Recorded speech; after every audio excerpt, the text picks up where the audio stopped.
Hello friends, ಇವತ್ ನಾನು explain ಮಾಡ್ತಾ ಇರೋ ಸಿನಿಮಾ ಒಣಾಂಗನ್ ಅಂತ. ತುಂಬಾ ಹಾರ್ಟ್ ಟಚಿಂಗ್ ಆಗಿರೋ ಸಿನಿಮಾ. ಬಾಲ ಅವ್ರ ಸಿನಿಮಾ ಬಗ್ಗೆ ನಿಮಗ್ ಮುಂಚೆನೆ ಗೊತ್ತಿದ್ರೆ ಅರ್ಥ ಆಗುತ್ತೆ ಅವ್ರ ಸಿನಿಮಾ ಫಾರ್ಮ್ಯಾಟ್ ಹೇಗಿರುತ್ತೆ ಅಂತ. ಇವ್ರ ಸಿನಿಮಾದಲ್ಲಿ ಯಾವ ಸಿನಿಮಾದಲ್ಲೂ ಹ್ಯಾಪಿ ಎಂಡಿಂಗ್ ಇರಲ್ಲ. ಅದೇ ರೀತಿ ಈ ಸಿನಿಮಾದಲ್ಲೂ ಸಹ. ಈ ಸಿನಿಮಾ ನಿಮ್ ಕಣ್ಣಲ್ಲಿ ನೀರ್ ತರ್ಸೋದಂತೂ ನಿಜ. ಅದು ಹೇಗೆ ಅಂತ ವಿಡಿಯೋ ಪೂರ್ತಿ ನೋಡಿ ನೀವೇ ತಿಳ್ಕೊಳ್ಳಿ. ಸರಿ, ಜಾಸ್ತಿ ಡ್ರ್ಯಾಗ್ ಮಾಡೋದ್ ಬೇಡ, ಬನ್ನಿ ಸಿನಿಮಾ ಒಳಗ್ ಹೋಗೋಣ. ಸಿನಿಮಾ ಸ್ಟಾರ್ಟಿಂಗ್ ನಲ್ಲಿ ನಮಗೆ ಒಂದು ದೊಡ್ಡ ಬಾವಿಯಿಂದ ಒಳಗೆ ಹಾಕಿರೋ ಕಬ್ಬಿಣ ಸಾಮಾನುಗಳನ್ನ ತೆಗಿತಾ ಇರೋದನ್ನ ತೋರಿಸ್ತಾರೆ. ಇಲ್ಲಿ ನಮ್ಗೆ ಹೀರೋ ಪರಿಚಯ ಆಗುತ್ತೆ. ಕೋಟಿ ಅನ್ನೋದು ಇವನ ಹೆಸರು. ಇವನಿಗೆ ಒಬ್ಳು ತಂಗಿ ಇರ್ತಾಳೆ, ದೇವಿ ಅಂತ. ಕೋಟಿ ಎಲ್ಲಾ ಸಾಮಾನುಗಳನ್ನ ಬಾವಿಯಿಂದ ಹೊರಗ್ ತೆಗೆದು ಕೊನೆಯದಾಗಿ ಒಳಗಿದ್ದ ಒಂದು ಚಿಕ್ಕ ಗಣಪತಿ ವಿಗ್ರಹ ಎತ್ಕೊಂಡು ಹೊರಗ್ ಬರ್ತಾನೆ. ಅದನ್ನ ಮನೆಗ್ ತಗೊಂಡೋಗಿ ತೊಳೆದು ಪೂಜೆ ಮಾಡ್ತಾರೆ. ದೇವಿ ಮತ್ತು ಕೋಟಿಗೆ ಅಪ್ಪ ಅಮ್ಮ ಅಂತ ಯಾರು ಇರಲ್ಲ. ಸುನಾಮಿಯಲ್ಲಿ ಇವ್ರ ತಂದೆ ತಾಯಿ ಇಬ್ರು ಸತ್ತೋಗಿರ್ತಾರೆ. ಈಗ ದೇವಿ ಒಂದು ಟ್ಯಾಟೂ ಶಾಪ್ ನಲ್ಲಿ ಕೆಲಸ ಮಾಡ್ತಾ ಇದ್ರೆ, ಕೋಟಿ ಒಂದು ಶಿಪ್ ನಲ್ಲಿ ಕೆಲಸ ಮಾಡ್ತಾ ಇರ್ತಾನೆ.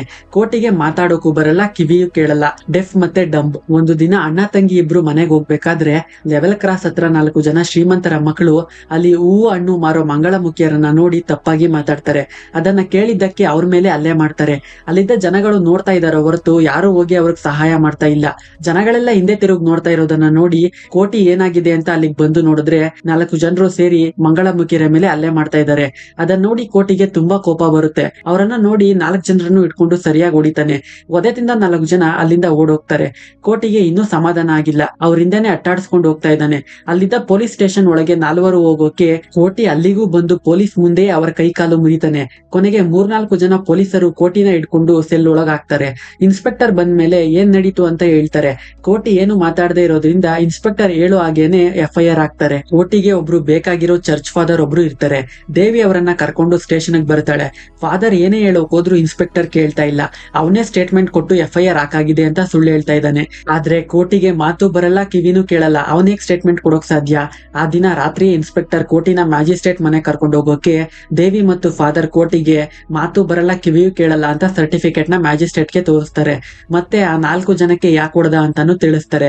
ಅದರಿಂದ ಮ್ಯಾಜಿಸ್ಟ್ರೇಟ್ ಇನ್ಸ್ಪೆಕ್ಟರ್ ಗೆ ಬೈದು ಕೋಟಿನ ರಿಲೀಸ್ ಮಾಡಿಸ್ತಾರೆ. ದೇವಿ ಕೋಟಿಗ್ ಬೈತಾಳೆ, ಯಾರನ್ನು ಹೊಡಿಬೇಡ ಅಂತ ಅಂದ್ರೆ ಕೇಳ್ತೀಯ, ನೋಡು ನಿನ್ನಿಂದ ಎಷ್ಟು ಪ್ರಾಬ್ಲಮ್ ಅಂತ. ನಂತರ ನಮಗೆ ಟೀನಾ ಅನ್ನೋ ಒಬ್ಳನ್ನ ತೋರಿಸ್ತಾರೆ. ಇವಳು ಕನ್ಯಾಕುಮಾರಿಯಲ್ಲಿರೋ ಐಲ್ಯಾಂಡ್ ಗಳಿಗೆ ಬರೋ ಟೂರಿಸ್ಟ್ ಗಳಿಗೆ ಗೈಡ್ ಆಗಿರ್ತಾಳೆ. ಅಲ್ಲಿರೋ ಟೂರಿಸ್ಟ್ ಗಳನ್ನ ಕರ್ಕೊಂಡು ಹೋಗೋ ಬರೋ ಶಿಪ್ ನಲ್ಲೇ ಕೋಟಿ ಕೆಲಸ ಮಾಡೋದು. ಟೀನಾಗೆ ಕೋಟಿ ಬಗ್ಗೆ ಚಿಕ್ಕ ವಯಸ್ಸಿನಿಂದಾನು ಗೊತ್ತು. ಅವಾಗ್ಲಿಂದ ಕೋಟಿಯನ್ನ ಪ್ರೀತಿಸ್ತಾ ಇರ್ತಾಳೆ. ಅದ್ರಿಂದ ಕೋಟಿನ ಆಗಾಗ ಗೇಲಿ ಮಾಡ್ತಾ ಇರ್ತಾಳೆ. ಕೋಟಿ ಕೈಲಿ ಒದೆ ತಿಂತಾ ಇರ್ತಾಳೆ.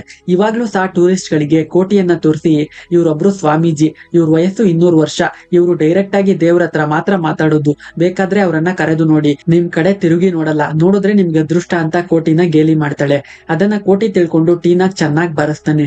ಟೀನಾ ಜೊತೆ ಚಾರ್ಲಸ್ ಅನ್ನೋ ಒಬ್ಬ ಫಾರಿನರ್ ಇರ್ತಾನೆ. ಟೀನಾ ಅಪ್ಪ ಅಮ್ಮ ಟೀನಾನ ಚಾರ್ಲಸ್ಗೆ ಕೊಟ್ಟು ಮದ್ವೆ ಮಾಡಿ ಲಂಡನ್ಗೆ ಹೋಗಿ ರೆಸ್ಟೋರೆಂಟ್ ಓಪನ್ ಮಾಡಿ ಸೆಟಲ್ ಆಗ್ಬೇಕು ಅಂತ ಇದ್ದಾರೆ. ಟೀನಾ ಮೇಲೆ ಕೋಟಿ ಕೈ ಮಾಡಿರೋದನ್ನ ತಿಳ್ಕೊಂಡು ಫಾದರ್ ನ ಕರೆದು ಕಂಪ್ಲೇಂಟ್ ಮಾಡ್ತಾರೆ. ನಾವು ಮೊದಲು ಪೊಲೀಸ್ ಸ್ಟೇಷನ್ಗೆ ಹೋಗ್ತಾ ಇದ್ವಿ, ನಿಮ್ ಮುಖ ನೋಡ್ಕೊಂಡು ಕೋಟಿನ ಸುಮ್ನೆ ಬಿಡ್ತಾ ಇದೀವಿ, ಒಬ್ಳು ಹೆಣ್ಣುಡ್ಗಿ ಅನ್ನೋದನ್ನು ನೋಡದೆ ಹೇಗ್ ಹೊಡೆದಿದ್ದಾನೆ ನೋಡಿ ಅಂತ. ಟೀನಾ ಹೇಳ್ತಾಳೆ, ಅವನು ನನ್ಗೆ ಹೊಡೆಯೋದು ಹೊಸ ವಿಷಯ ಏನು ಅಲ್ಲ, ಚಿಕ್ಕ ವಯಸ್ಸಿನಿಂದ ಅವನ್ ಕೈಲಿ ಒದೆ ತಿಂತಾನೆ ಇದೀನಿ, ಆದ್ರೆ ಈ ಸಾರಿ ಅವ್ನ್ ನನ್ನ ಹತ್ರ ಕ್ಷಮಾಪಣೆ ಕೇಳ್ಬೇಕು ಅಂತಾಳೆ. ಆದ್ರೆ ಕೋಟಿ ಕ್ಷಮಾಪಣೆ ಕೇಳಲ್ಲ.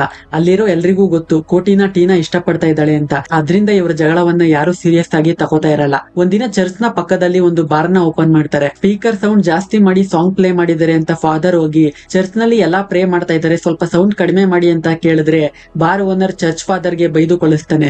ಫಾದರ್ ಬೇಸರದಲ್ಲಿ ಚರ್ಚ್ ಗೆ ವಾಪಸ್ ಬರೋದನ್ನ ನೋಡಿದ ಕೋಟಿ ಹೊರಗ್ ಬಂದು ನೋಡಿ ಬಾರ್ ಹತ್ರ ಬರ್ತಾನೆ. ಬಾರ್ ಟೇಬಲ್ ಎಲ್ಲ ಒಡೆದಾಕ್ತಾನೆ. ತಡಿಯೋಕ್ ಬಂದವರಿಗೆ ಕೈ ಕಾಲು ಮುರಿದು ಬಾರ್ ಓನರ್ ಗೆ ಹೊಡಿತಾನೆ. ಬಾರ್ ಕ್ಲೋಸ್ ಮಾಡಿಸ್ಬೇಕು ಅಂತ ಫಾದರ್ ಟೀನಾ ಮತ್ತು ಕೋಟಿನ ಒಬ್ರು ಲಾಯರ್ ಜೊತೆ ಕಲೆಕ್ಟರ್ ಆಫೀಸ್ಗೆ ಕಳುಹಿಸ್ತಾರೆ. ಕಲೆಕ್ಟರ್ ಒಬ್ರು ಪಂಜಾಬಿ. ಟೀನಾ ಟೂರಿಸ್ಟ್ ಗೈಡ್ ಆಗಿರೋದ್ರಿಂದ ತುಂಬಾ ಭಾಷೆಗಳನ್ನ ಮಾತಾಡುವಂತವಳು. ಕಲೆಕ್ಟರ್ ಆಫೀಸ್ಗೆ ಬಂದು ಪಂಜಾಬಿಯಲ್ಲಿ ಕಲೆಕ್ಟರ್ ಹತ್ರ ಮಾತಾಡ್ತಾಳೆ. ಅವರ ಬಾರ್ ಸುತ್ತ ಸ್ಕೂಲ್, ಟೆಂಪಲ್, ಚರ್ಚ್ ಎಲ್ಲ ಇದೆ. ಅದರಿಂದ ಅವ್ರ ಬಾರ್ ಲೈಸೆನ್ಸ್ ನ ಕ್ಯಾನ್ಸಲ್ ಮಾಡುವಂತೆ ಮನವಿ ಮಾಡ್ಕೋತಾಳೆ. ಅದಕ್ಕೆ ಕಲೆಕ್ಟರ್ ಹೇಳ್ತಾರೆ, ಈ ವಿಷಯ ನಮ್ಮ ಅರಿವಿಗೆ ಬಂದಿರ್ಲಿಲ್ಲ, ಆ ಬಾರ್ ಅಲ್ಲಿ ಇನ್ನು ಇರಲ್ಲ, ಅವ್ರ ಲೈಸೆನ್ಸ್ ನ ಕ್ಯಾನ್ಸಲ್ ಮಾಡ್ತೀವಿ ಅಂತ. ಕೋಟಿಗೆ ಸರಿಯಾದ ನಿರಂತರ ಕೆಲಸ ಇಲ್ಲ ಅಂತ ಆಗಾಗ ಈ ರೀತಿ ಗಲಾಟೆ ಜಗಳಗಳನ್ನ ಮಾಡ್ಕೋತಾ ಇರ್ತಾನೆ.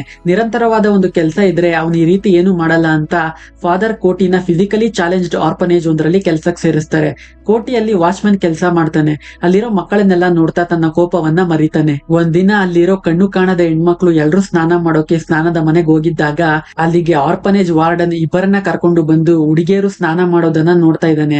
ಅವ್ರ ಬ್ಲೈಂಡ್ನೆಸ್ ನ ಇವರು ವೀಕ್ನೆಸ್ ಮಾಡ್ಕೊಂಡು ಈಗ ಮಾಡ್ತಾ ಇದ್ದಾರೆ.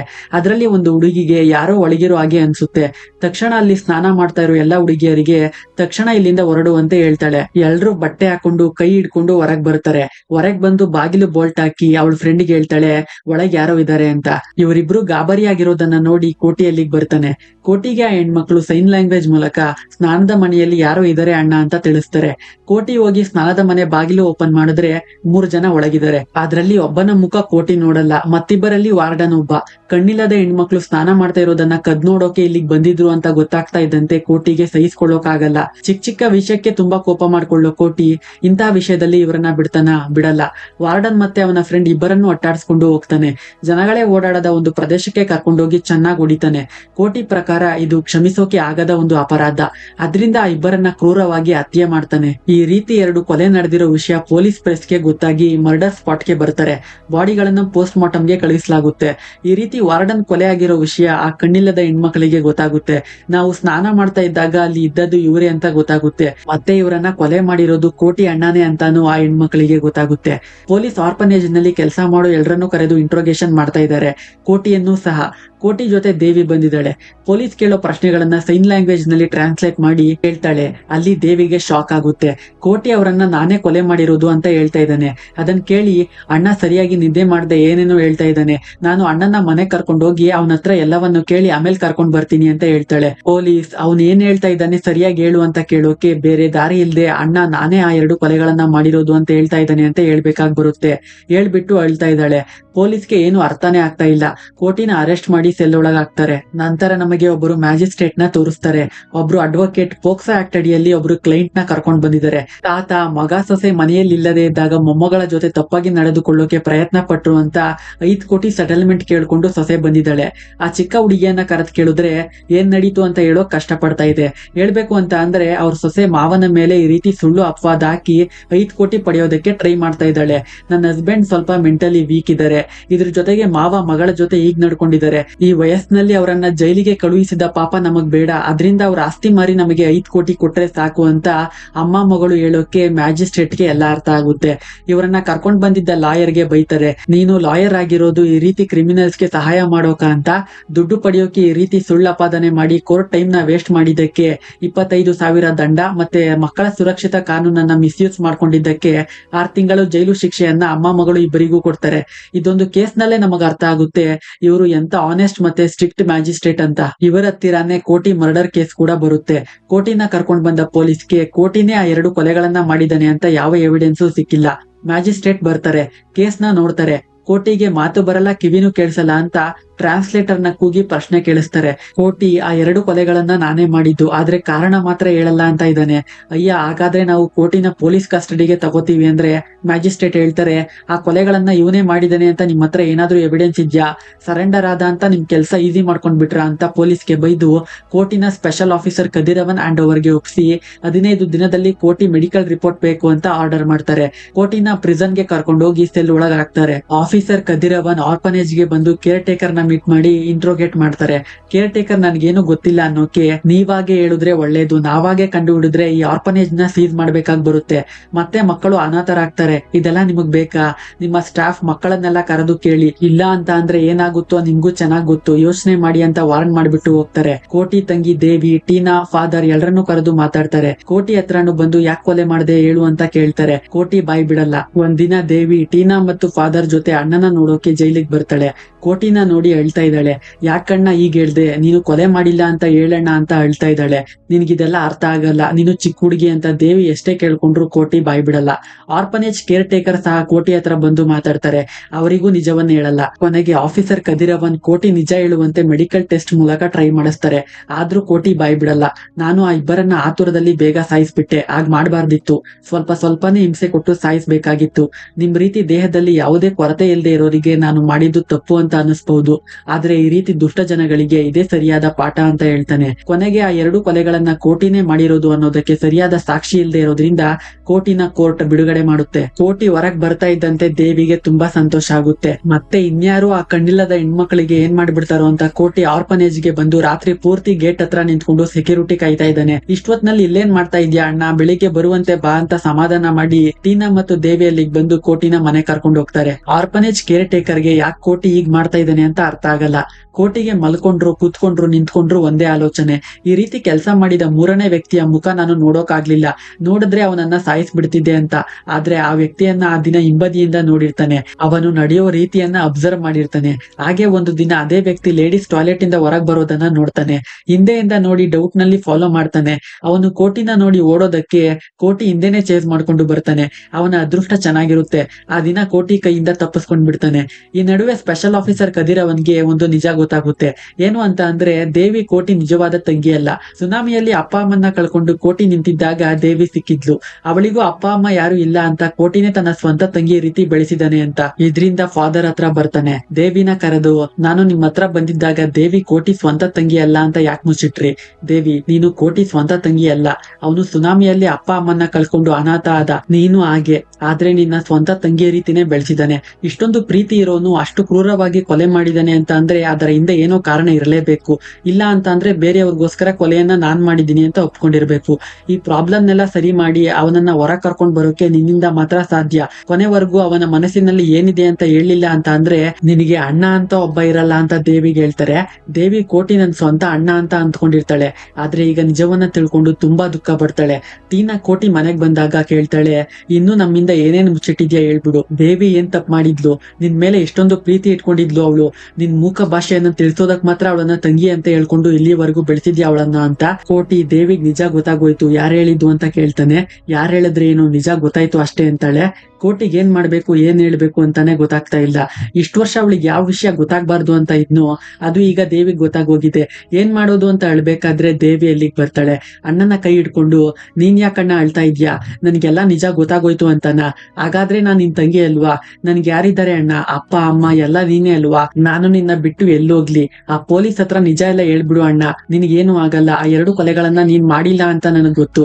ಯಾರಿಗೋಸ್ಕರ ನಾನ್ ಮಾಡ್ದೆ ಅಂತ ಒಪ್ಕೊಂಡಿದ್ಯೋ ನನ್ನ ಹತ್ರ ಆದ್ರೂ ಹೇಳು. ನಮ್ಗೆ ಇದೆಲ್ಲ ಬೇಡ ಅಣ್ಣ, ಎಲ್ಲಾ ಬಿಟ್ಬಿಡು ಅಂತ ಹೇಳಿದ್ರೆ ಕೋಟಿ ಹೇಳ್ತಾನೆ, ಆ 2 ಕೊಲೆಗಳನ್ನು ನಾನೇ ಮಾಡಿರೋದು, ಇನ್ನೊಬ್ಬನನ್ನು ನಾನು ಸಾಯಿಸ್ಬೇಕು ಅಂತ. ಆದ್ರೆ ಯಾಕೆ ಕೊಲೆ ಮಾಡ್ದೆ ಅನ್ನೋ ಕಾರಣ ಮಾತ್ರ ಹೇಳ್ತಾ ಇಲ್ಲ.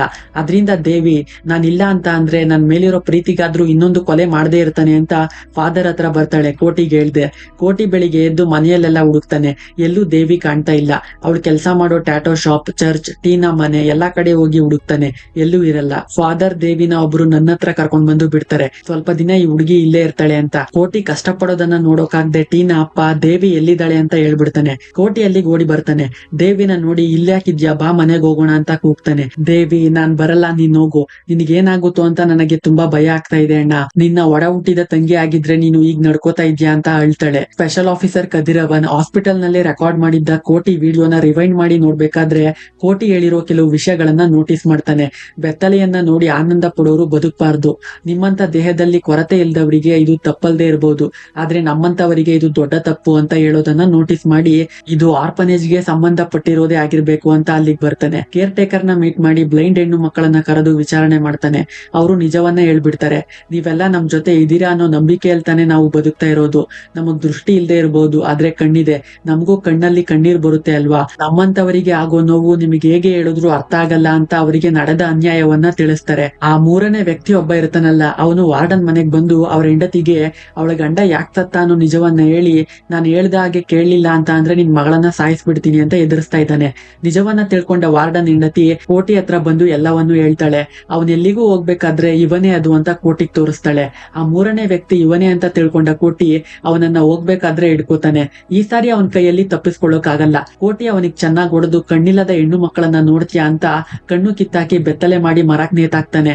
ಅವನು ನರಳಾಡಿ ಸಾಯೋವರೆಗೂ ಅಲ್ಲೇ ಇದ್ದು ಸತ್ ಮೇಲೆ ಆಫೀಸರ್ ಕದಿರವನ್ ಹತ್ರ ಹೋಗಿ 3ನೇ ಕೊಲೆ ಮಾಡಿರೋದಾಗಿ ಹೇಳಿ ಸರೆಂಡರ್ ಆಗ್ತಾನೆ. ಕದಿರವನ್ ಕಣ್ಣಿಲ್ಲದ ಹೆಣ್ಮಕ್ಳನ್ನು ಮತ್ತು ವಾರ್ಡನ್ ಹೆಂಡತಿಯನ್ನು ಮ್ಯಾಜಿಸ್ಟ್ರೇಟ್ ಹತ್ರ ಕರ್ಕೊಂಡು ಹೋಗ್ತಾನೆ. ಮ್ಯಾಜಿಸ್ಟ್ರೇಟ್ಗೆ ಕೋಟಿ ಯಾಕೆ ಕೊಲೆ ಮಾಡಿದಾನೆ ಅಂತ ಈಗ ಅರ್ಥ ಆಗುತ್ತೆ. ಈಗ ಏನು ಅಂತ ಈ ಕೇಸ್ಗೆ ಜಡ್ಜ್ಮೆಂಟ್ ಕೊಡ್ಬೇಕು ಅನ್ನೋದೇ ಮ್ಯಾಜಿಸ್ಟ್ರೇಟ್ಗೆ ಸವಾಲಾಗುತ್ತೆ. ಕದಿರವನ್, ನಾವು ಮಿಸ್ಟೇಕ್ ಆಫ್ ಫ್ಯಾಕ್ಟ್ ಅಂತ ಕೇಸ್ ವಾಪಸ್ ತಗೋತೀವಿ, ಅವನಿಗೆ ಮರಣದಂಡನೆ ಕೊಡ್ಬೇಡಿ ಅಂತ ಕೇಳ್ಕೊಳ್ಳೋಕೆ ಮ್ಯಾಜಿಸ್ಟ್ರೇಟ್ ಕೋರ್ಟ್ ನಲ್ಲಿ ಈ 3 ಕೊಲೆಗಳನ್ನು ಮಾಡಿರೋದು ಕೋಟಿನೇ ಅನ್ನೋದಕ್ಕೆ ಯಾವುದೇ ಸಾಕ್ಷಿ ಆಧಾರ ಇಲ್ಲದೆ ಇರೋದ್ರಿಂದ ಮತ್ತೆ ಈ ಕೇಸ್ ನ ಇನ್ವೆಸ್ಟಿಗೇಟ್ ಮಾಡುವಂತೆ ಅಸೈನ್ ಮಾಡಿದ್ದ special officer Kadiravan mistake of fact ಅಡಿಯಲ್ಲಿ ಕೊಲೆಗಾರ ಕೋಟಿ ಅಲ್ಲ, ನಾವು ಕೇಸ್ ವಾಪಸ್ ತಗೋತಾ ಇದೀವಿ ಅಂತ ರಿಪೋರ್ಟ್ ಕೊಟ್ಟಿರೋದ್ರಿಂದ ಈ ಕೇಸ್ ನ ಮುಂದೆ ಹಾಕಿ ಕೋಟಿನ ಬಿಡುಗಡೆ ಮಾಡಲಾಗುತ್ತೆ ಅಂತ ಜಡ್ಜ್ಮೆಂಟ್ ಕೊಡ್ತಾರೆ. ಆದ್ರೆ ಅಣ್ಣನಿಗೆ ಮರಣದಂಡನೆ ಶಿಕ್ಷೆ ಕೊಡ್ತಾರೆ. ಅಣ್ಣ ಇಲ್ದೆ ನಾನು ಬದುಕೋಕಾಗಲ್ಲ ಅಂತ ದೇವಿ ಬಾವಿಗೆ ಬಿದ್ದು ಆತ್ಮಹತ್ಯೆ ಮಾಡ್ಕೊಂಡ್ ಬಿಡ್ತಾಳೆ. ಕೋಟಿ ಬಿಡುಗಡೆ ಆಗಿ ಬರ್ತಾನೆ. ಆದ್ರೆ ತನ್ನ ಜೀವಕ್ಕಿಂತ ಹೆಚ್ಚಾಗಿ ಪ್ರೀತಿ ಮಾಡ್ತಾ ಇದ್ದ ತಂಗಿ ಬಾವಿಗೆ ಬಿದ್ದು ಆತ್ಮಹತ್ಯೆ ಮಾಡ್ಕೊಂಡ್ ಬಿಟ್ಟಿದ್ದಾಳೆ. ತಂಗಿ ಸಾವನ್ನ ನೋಡಿ ಕೋಟಿ ತುಂಬಾ ದುಃಖ ಪಡ್ತಾನೆ. ಟೀನಾಗೆ ಸೈನ್ ಲ್ಯಾಂಗ್ವೇಜ್ ನಲ್ಲಿ ತಂಗಿ ಬಗ್ಗೆ ಹೇಳ್ತಾ ತುಂಬಾ ಅಳ್ತಾನೆ. ಅಲ್ಲಿಗೆ ಸಿನಿಮಾ ನೋಡೋ ವೀಕ್ಷಕರ ಕಣ್ಣಲ್ಲೂ ನೀರು ಬರ್ಸುತ್ತಾ ಎಂಡ್ ಆಗುತ್ತೆ. ಇದೇ ರೀತಿ ಸಿನಿಮಾ ಎಕ್ಸ್ಪ್ಲನೇಷನ್ಗೆ ನಮ್ಮ ಚಾನೆಲ್ ನ ಸಬ್ಸ್ಕ್ರೈಬ್ ಮಾಡ್ಕೊಳ್ಳೋದನ್ನ ಮರಿಬೇಡಿ. ಮತ್ತೆ ಇನ್ನೊಂದು ಸಿನಿಮಾ ಜೊತೆ ಸಿಗ್ತೀನಿ. ಅಲ್ಲಿಯವರೆಗೆ ಟೇಕ್ ಕೇರ್ ಅಂಡ್ ಬಾಯ್.